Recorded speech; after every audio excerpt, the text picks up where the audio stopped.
Hey there, Blockhead Traders. Here at Blockhead Traders, I must inform you that we are not financial professionals. Nothing we say should be considered financial advice.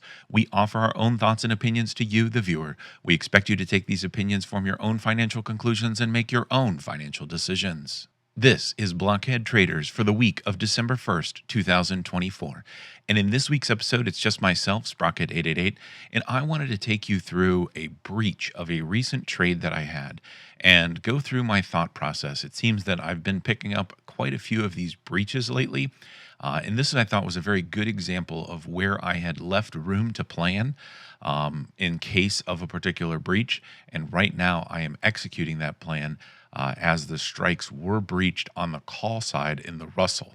And we'll talk a little bit about what the setup was, how I entered it, what my fallback plans were, and where I'm at in the whole trade life cycle. But before we hop to that, I want to give a shout out to our Discord, link in the description below. You can hop in there, say hello to myself, Viper, some of the other Blockhead traders. Love to hear what you're trading, love to hear what type of content you want to hear about.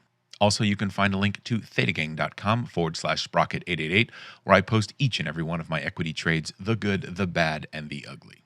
Last, this is available in an audio-only format wherever you get your podcasts. So like us, subscribe, and if you can't find it there, let us know and we will get it there. But let's hop to this week's content. In this week's content, I want to break down a trade that I had on options on futures for the Russell index. Now, this is a trade that was pretty well thought out by me. It took place just before the U.S. elections at the beginning of November. And what I was really looking for was something that was going to yield good daily theta. And with the elections coming up, they hadn't happened yet. Volatility was really pumped up in all of the indexes, and a lot of times this volatility gets really overstated, and it was really starting to show those signs. The spot volatility in the Russell, the futures on the Russell, I believe, were around 25%. And typically I'll look anything above 20% spot volatility when it comes to the index is really when I start getting somewhat interested. 25%, 25 to 30% is almost always a put on. Anything over 30% spot volatility, and I'm definitely playing that. And then if you get much over 35%, you're kind of in crazy town because the spot volatility on the indexes really doesn't get up that high. So you're already kind of pushing the upper ends of the volatility around that 30 to 35% range. So just before the U.S. elections, we were around a 25% spot volatility, if my memory serves me correctly. And so I decided I wanted to put a trade on that going into the elections, the idea being that the elections were probably going to move the market up or down to some degree, but it wasn't supposed to move, or I did not believe it was going to move to the stated volatility that was there. So I was going to benefit from that time decay. I was going to benefit from that volatility contraction. And the idea was it was going to stay inside the strikes of that move. Now, before I kind of talk about the strikes that I played and where that ended up, I want to talk a little bit about options on futures. And if you're new to options, skip over this. I would say don't touch options on futures because there's an added complexity. It's not hard, but if you haven't gotten your brain around normal options on equities, it can be very difficult to get your head around the options on futures. And what I mean by that is an equity never expires, right? A stock in a company is stock in a company now and forever until that company goes private or goes bankrupt, right? It's always, always there. Now, that's important because when you talk about options trading and dealing with assignment, when you are assigned, you settle to the underlying vehicle below. So when I'm trading options on, a Google or a Facebook, right? If I get assigned, I will end up with shares, short or long, depending on whether it's the call or the put side, in that underlying company. And those shares are forever, essentially. Now, futures, when you trade options on futures, you are settling to the underlying vehicle just as in regular options on equities. But what you're settling to is the future contract. And that matters because futures expire. They are not like equities going into perpetuity. They expire quarterly, so every future is good. Well, I shouldn't say quarterly. It depends on what you're trading, okay? Commodities might be monthly in the case of equities or in case of indexes. It's quarterly. So your S&P, your NASDAQ, your Russell, those are all going to have futures that expire quarterly, which means if you get assigned on a future, your contract of your future will also expire. Now, there's no such thing as really theta decay or time decay once you have the future, but that future does expire.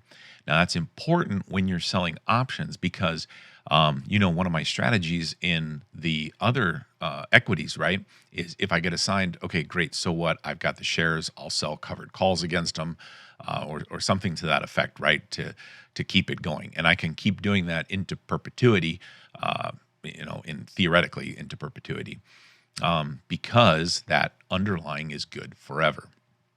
When it comes to futures, that's not true. And so as I was looking at this election setup, the futures contract, right, not the option, but the futures, the underlying future, will expire at the end of the year, the end of the fourth quarter in December, end of December. So that means that I can trade options on that underlying up till the end of December. And so that's important because that factors into my strategy that's available to me. So I am very careful when I trade options that are going to be expiring at the same time as the future itself. When that happens, there's no opportunity to roll, right? You can't push it forward because the future itself is going to expire. And so if, fast forward to December, if I was trading and the options and futures both expired at the end of December, I will be a little bit more picky about my trades because there's no opportunity to roll. If you miss and you get breached and you get assigned, then your future's gone. It gets exercised, it settles to cash. And so going into the election, that was relevant because I'm trading options on the futures that expire in Q4. So while the election is at the beginning of November, these futures are going to expire at the end of December. And that's important because I decided to pick a strike, pick an expiration that was halfway to that. So I picked an expiration of the end of November. That's important because that gives me another month to roll. Okay, so if I was in the money at the end of November, I could roll that option forward into the end of December because I have 1 month of buffer there before the actual future expires. Now, once the future expires, there's no more opportunity to roll, and that's really the end. Okay.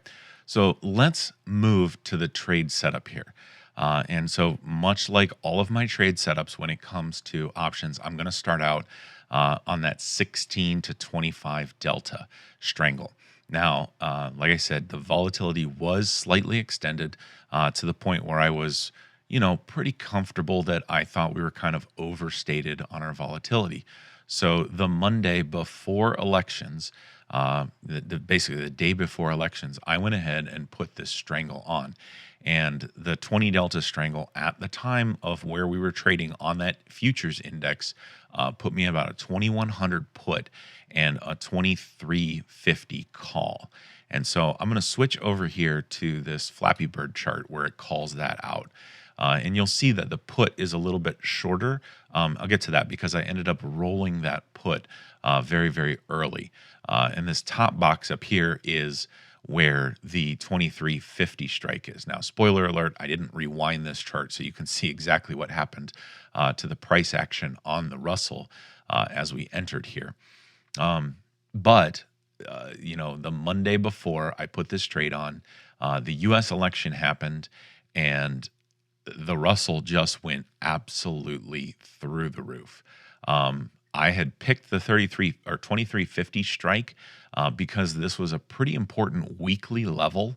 And I'll zoom out in a minute and kind of show you that a little bit on where I thought there was going to be some sort of substantial resistance or slowdown or reaction at that point. So that's where I came up with the 2350 strike and the 20. Well, I mean, it was also a 20 delta. And then the 2100 put was down here. Well, the U.S. elections, basically, it rocketed up, which this put was largely worthless. I think it was worth about $150 after the U.S. election. And so what I did was I closed that out for that $150, and I went ahead and I rolled the put up. Kept the same expiration, except I just moved the strike up. quite substantially to what was then the 20 delta. And you'll notice this was a lot closer because that volatility had really contracted. So I pushed this up to the 22.75 strike. And I netted $7 premium in pushing that up. So I collected another $7. Now, I'll show you the whole chart here in a minute of what I collected. And the reason I did that was because I needed to get more premium out of this thing because we had breached that 23.50 call quite substantially. And like a rubber band, I had anticipated that when you kind of cram through that thing, you're going to get some reversion to the mean. And we did. The price did fall back below that 23.50 call. And hindsight really says that I probably should have gotten out at this point, at least on the call side. And I didn't because I had already kind of rolled up the put. It was around this 23.50 level, which I'll get to in the price action, really was like it needed to hold this level to go higher. And because it kind of breached through it, I didn't really test it on the upside. So this is a daily candles here. And we didn't really test this level as it went through it to the upside. It just kind of shot right through, extended up. We came down and we broke through it. Now, granted, I didn't really do the range. And so you could see that this might be a valid test within this range. But it kind of came down and then we started kind of rallying back up again. And we're kind of bumping up here again, which is kind of an all-time high for the Russell. So that's really where this trade kind of stands right now. I'll hop back to this chart to talk to you a little bit about where I'm thinking of this is going. But what I ended up doing was I rolled this 22.75 up, like I said, and then out here at the end of November, which is when both this call and put were going to expire, I went ahead and I rolled the call forward to the end of December, which is also the time that the future actually expires itself. So I'll slide this over so you can kind of see that. So the second red block is this call that I rolled forward to the end of December. Now, remember, I can do that because the future is still good till the end of December. I did not put a put on. So I let this put expire. So right now I only have a short call out there at 23.50 for the Russell on the high side. So before I kind of take you through where I think some of this price action is and why I was kind of somewhat comfortable making this move, let me just show you the premium that I've been able to collect thus far on this trade. Now, this is it's the premium that I have collected. So this is in my pocket. Then depending on where this thing finishes off, it could erase a lot of this premium. But if we take a look at what we have here, again, this was a 20 delta where I started on November 4th, just before the U.S. election. The idea was to sell a monthly expiration, and plan was to capitalize on the volatility contraction of the U.S. elections. The U.S. elections basically caused rocket fuel to the stock market, and we breached that call. So the first trade on 11/4, I collected $20 on. So that's about $2,000 that I was able to put in from premium collected. On November 6th, which was after the U.S. elections, I rolled that put up to the 22.75. So I bought the 2,100 back and then sold the 22.75 for a net credit of $7. And that $7 was an additional $700 that I was able to collect from this. So I'm up to $2,700 in premium.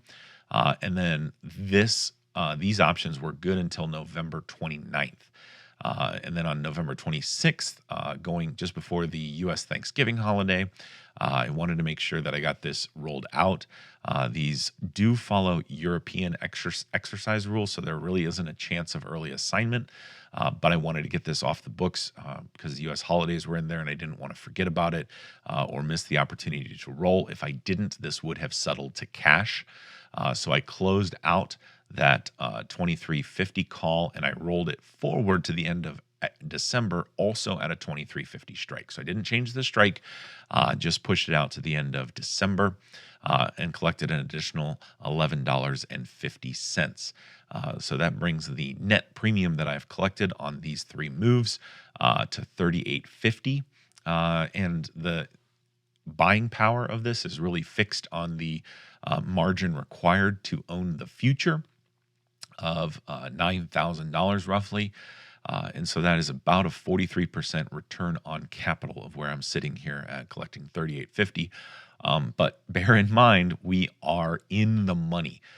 So where I am sitting at in the money, I very well could forfeit the bulk of this premium and more if we do not get a retracement back to that strike, or even better yet, below that strike. So I want to go back to that chart, and I want to talk a little bit more about some of my thinking. And so I'm going to go ahead and I'm going to zoom out here on this chart. And I'm going to zoom out to the point where you can kind of see this elevated period in the Russell in 2021. And in this 2021, so this is our daily, switches over to weekly, because that blue line that I'd put there was from a weekly mark that I put. So I looked at these weekly candles back up into 21, and I had drawn basically where the ceiling was, where we were bumping up against in March of 2021. We kind of are oscillating between this lower end here and then this upper end here. And we did briefly break through it. It never really tested. It kind of crashed right back through.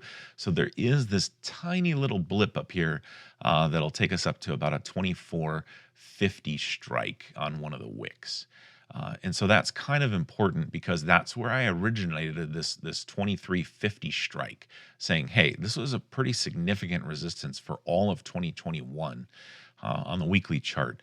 And we had kind of rapidly ascended up to this again. And so I thought this likely could be an area where we start settling out again like we did in 21. So I thought that was a pretty decent strike to start with. But if we actually kind of break this down now into the daily chart, you can kind of see we're hitting more of that 24.60, 24.50, right? That's where that wick kind of comes up at that previous high from 21.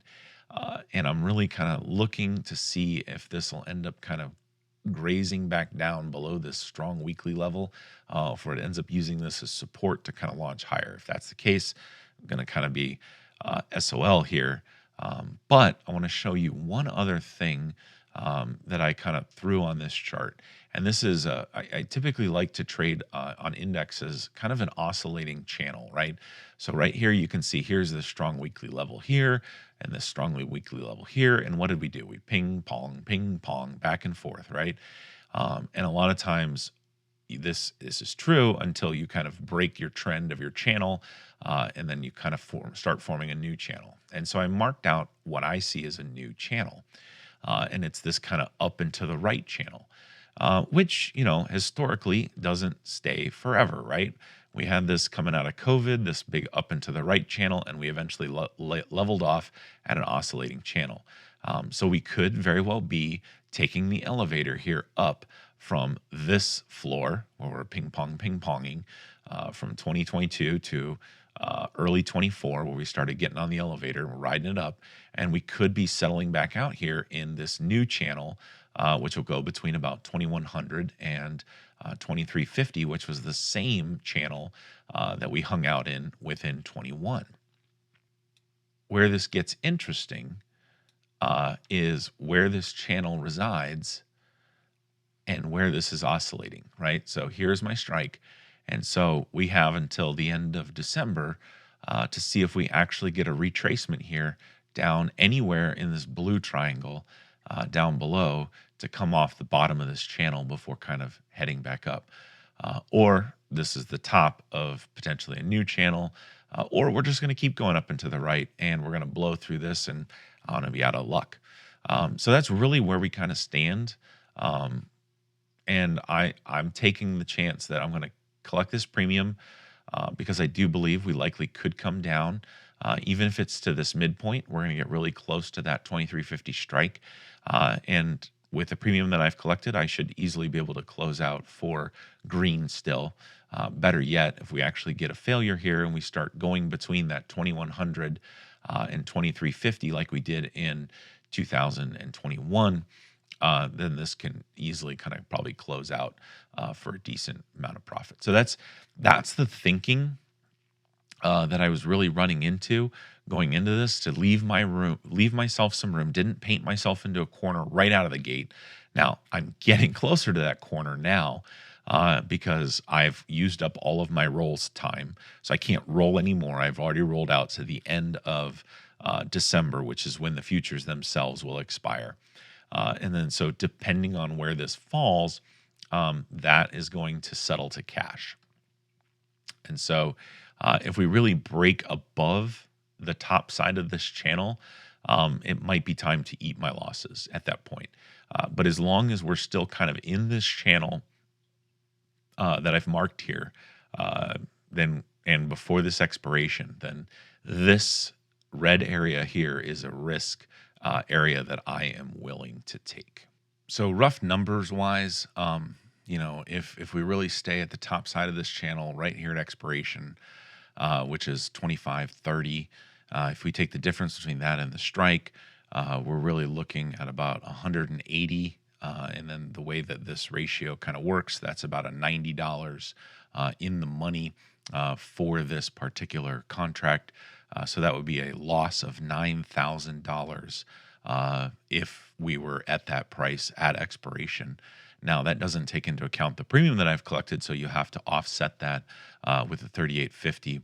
So it would still be a pretty substantial hit on there of about $5,000, a little over $5,000 loss that I'd have to take if we come up there. But the flip side of that is if we go ahead and we keep down in here, right, then this becomes less and less. And my break even is basically almost $40 or 80 points up from 23.50. So that's going to be in your 24.30. So right where we're sitting at right now is really close to a break even if all the time premium was gone. But it's not. So you can see in this particular channel, the majority of this channel will be in the break even to profit range. And only this upper little triangle here is really in the loss range. Now, of course, the upper part of this channel, the stock could skyrocket through there, right? So it's a little deceiving to just say, oh, it's just this tiny little triangle. But this is where I have to really think long and hard about holding this position if the top of this channel is breached. So we'll see how this ends up playing out as we kind of go on in the trading. But that is really where it sits today. And that's kind of the thinking that went into it. And you can see some of the management that I got to get that cost basis down a little bit, to give myself a little bit more buffer, was as soon as we had kind of gotten through that, the volatility had contracted, I pulled up that put closer to milk out that additional $7 in premium. Then that is off the table. I could open up another put, but I don't really want to open up another put when we're still so elevated here, because then I very well could get a sign on the downside, because we really haven't gotten any of that pressure to the downside. And as it really drops, that's going to be the time in which that premium will kind of increase and it'll allow me to put that strike deeper. But at that point, once you're already moving in that direction, it's really better, in my opinion, to kind of close out your topside call when you're in the green and just wait for a new setup, right? This is really, the trade setup was there. I missed it. I didn't miss it. I was just incorrect, right? I hit the trade setup right there. It went beyond its expected volatility move. And those things happen when you play enough of these trades. You're going to hit the ones that go against where you think things will end up. It goes against the overstated volatility. Like I said, my overall win percentage of these trades, we're talking thousands of them at this point, is around 70% win, and 30% of the time I get breached. This is one of those times, and this is what I do, right? This is what I plan for as far as when are you going to roll? How are you going to roll? Are you going to take assignment? All of these things. So this is really just kind of playing out this particular trade that has gone against the ideal case, but it's still part of the plan, and we are sticking to the plan. So that brings us to the end of this week's episode. Really just wanted to kind of call out that everything is not always beautiful roses and money falling from the sky. There really is times when your trades get breached. You run into assignment. You're dealing with red. You see losses. A lot of this stuff really kind of goes into that trading psychology. And being breached on the call side is my opinion, the worst feeling that you can really encounter when you trade. And the reason for that is the whole market is going up. The index is going up. All of these people, right? They're like, yeah, market's going up, and you're losing money. And that is just, it's so different than when the market's going down and you're losing money, right? I don't know if it's misery loves company, but you just really feel like you're out on an island on your own when the market is going up and you're losing money. It's a very strange feeling. It's not something I very much enjoy at all, but it is definitely something that has happened to me and I've been through. And the more that you go through it, the more that you just stick to your mechanics, stick to your plan, and let the odds and probability roll out. And it's very possible that this will end up being a actually negative play for me on the year. Which is unfortunate, but I do get a handful of those every year. The law of probability and statistics basically say that it has to happen. Nobody bats 1,000 when it comes to trading. You might bat 1,000 if you only stepped up to the plate once or twice, but if you go up to enough at bats, you're going to give up that perfect record at some point. So that's really where I stand. That's just a little bit of what this looks like from my standpoint and what kind of goes through my head. So hopefully you find this as somewhat entertaining or at least relatable, or, at the very least, it lets you see that not everything is free-flowing money and Lamborghinis and all this other stuff. There really are losses, and it really does kind of, impact your mental game, if you would. So hopefully you guys are having some good luck out there with the way that the markets have been trading lately. It really has been up and to the right across the board on many, many stocks.